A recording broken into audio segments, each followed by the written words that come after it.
నీకు ఈశ్వరుడు ఎప్పుడు ఏమిచ్చాడో దానికి తృప్తి పడు. ఆ తృప్తికి కారణం ఉండక్కర్లేదు.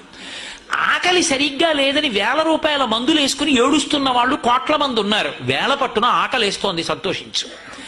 దాహం వేస్తే మంచినీళ్లు లోపలికి వెళ్ళక మధ్యలో కన్నం పెట్టి గొట్టం పెడితే ముక్కులోంచి పోసుకుంటున్న వాళ్ళు ఉన్నారు.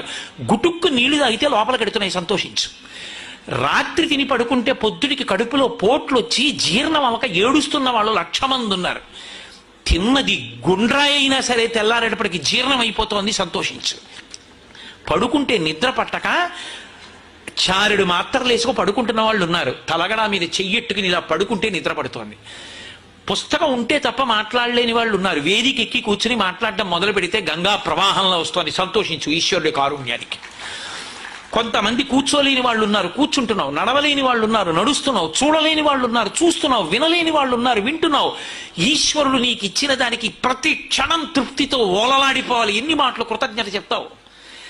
అది మానేసి ఎప్పుడు ఏదో పోయిందాన్ని తలుచుకుని ఏడవడం కాదు, వచ్చేదాన్ని ఊహించుకుని అలా జరిగితే బాగుండని కనుబొమలు ఎగరేయడం కాదు.